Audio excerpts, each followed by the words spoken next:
Theo Epstein back with the Boston Red Sox in what I felt was a shocking email in my inbox this morning. I like triple read it, Mego. I'm like, are there more Theo Epsteins I don't know about? The Theo Epstein is back with the Red Sox?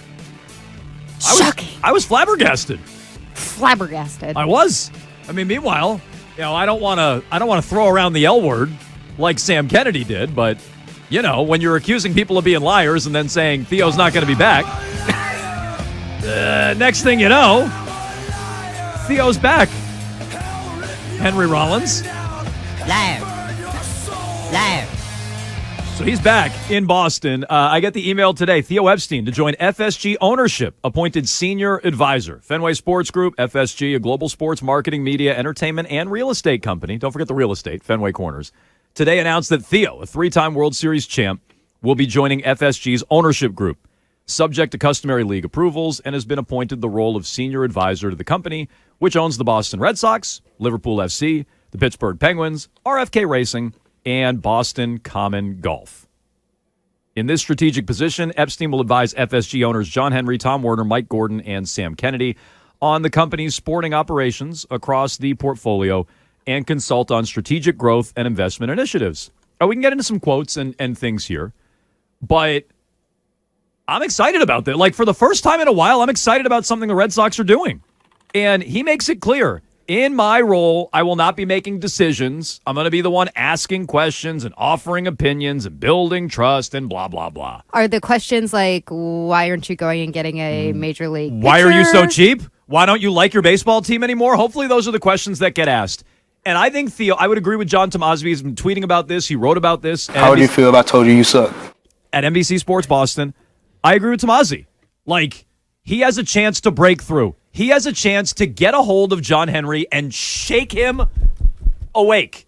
And John Henry needs to be shaken awake because he has been living in this dream world where he can spend a fraction of the money and still get people to care and follow this team and want to invest in this team. And they don't.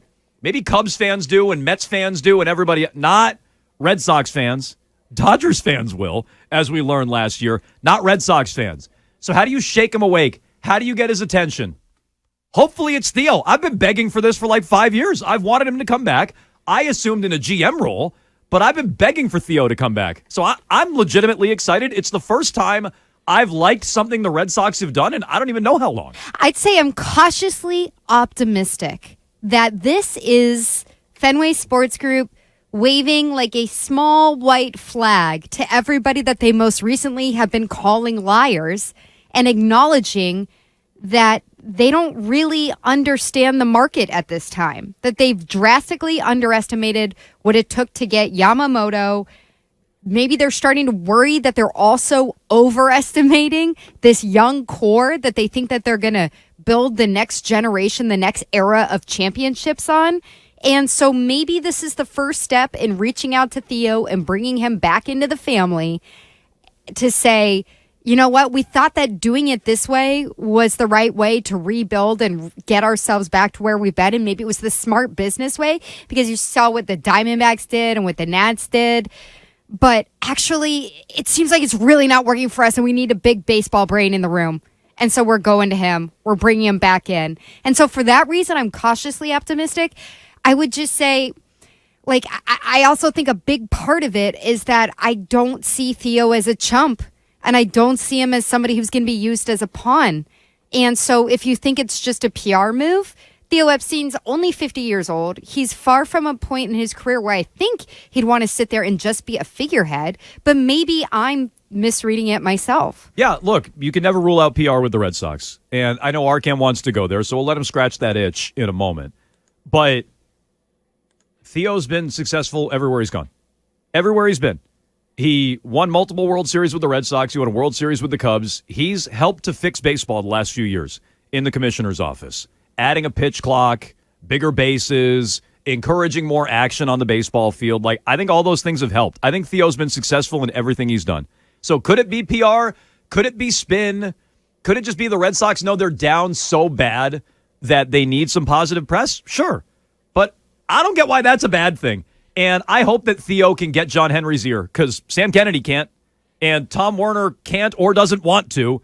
No one else can. So maybe Theo can. It's the first thing I've liked, Arcan, but you're more pessimistic than even me. Yeah, I'm skeptical about all this. It seems like on its face, like, okay, great, Theo Epstein's coming in. Remember what he did in Chicago? Remember what he did here in Boston? It's going to be great. He's going to be able to fix the team. But I don't know. If they're not spending, then who cares if Theo Epstein's here? What's he going to be, the next guy to try and come in and figure out a way to, cut all these corners and not spend any money? What if he's the guy that tells John Henry he's got to spend? Like, what if he's the guy that wakes John? So John Henry has to hire Theo Epstein to tell him to spend? That doesn't make any sense. Like, I just don't think that's the reason why they're bringing him in. What about what I said? That they need to hire him to tell John Henry to spend? They're so out of step with the market that they thought that Yamamoto was going to be $250 and he almost got up to $350. Do you think he's going to spend on his own?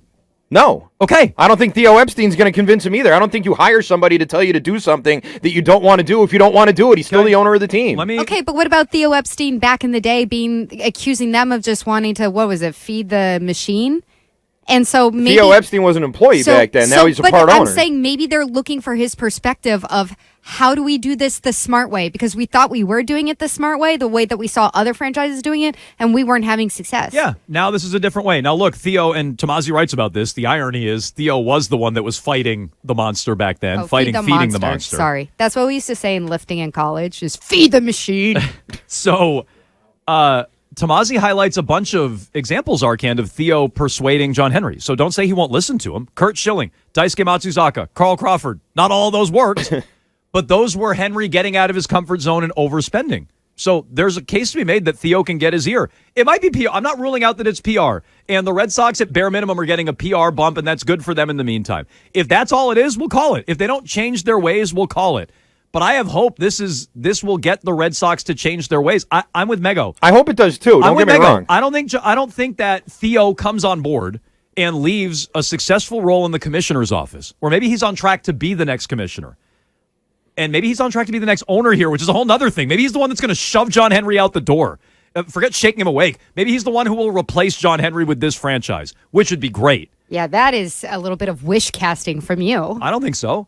I think he wants to be an owner or be commissioner. I think that's what else does he have left to do? It's not be a GM of another team. No. So what else does he have left to do? So Ownership. To me, right. And maybe successful band. Maybe it's here and maybe this is the beginning of it. Or maybe it's shaking John Henry awake or whatever. But this team needs something like this. And if they don't change their ways, then we'll look back in a year or two and I'll call myself an idiot.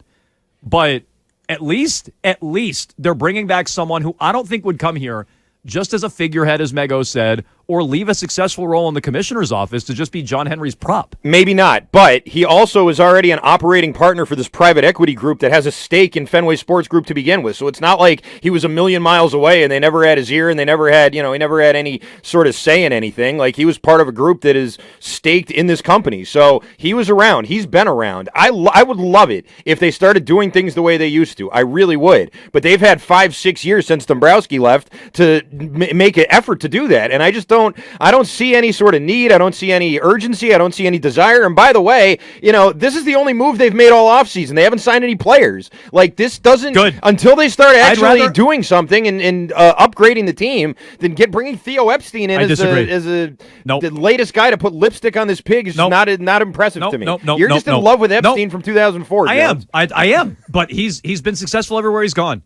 And so I'd rather have Theo than Jordan Montgomery or Blake Snell. I don't know about that. I would, because Theo represents a big change. Like, throwing some money at Jordan Montgomery to go from being a last-place team. It's where you're coming from. You think he does. Arcan thinks that he's just this is a publicity stunt, essentially. Well, that he was already involved with Fenway Sports Group. He was. And this isn't a real promotion towards action. It's a promotion on paper. It's a so clear you can promotion. put out a press release. It's a clear promotion. He's part of ownership now. Before, he was an advisor to the organization. So I'll read the line in the press release Arcan is referencing. In addition to his part-time position with FSG, Epstein will continue his role as operating partner for Arctos Partners, a leading private equity platform and member of FSG's ownership group since 2020. So he's breaking out from that. And to me, if this is just a continuation of the same role, then I'll be wrong. But I'd way rather have Theo working for this team than Jordan Montgomery or Blake Snell or, some of these other free agents. Well, if Theo's here, then you would think he'd be going after those guys, right? So, I mean, get the players. Like, that's what I don't need Theo to come and get these players. Okay. I'd like for the team to just do it. I don't think they're going to do it this offseason. Like, I think that's done. That's done. That's over with. So what do they do going forward? I believe in it. I like Theo on board. I think it's the right move. Here's our big question of the day. Do you think Theo can save the Red Sox? Because they need saving. And maybe he could be the future owner here. Or, maybe this is a stepping stone to get a bigger piece of the pie within the Fenway Sports Group, or more of the ear of John Henry. Or, again, maybe just shove his ears right out the door, which I'd be on board with. Can Theo Epstein save the Red Sox?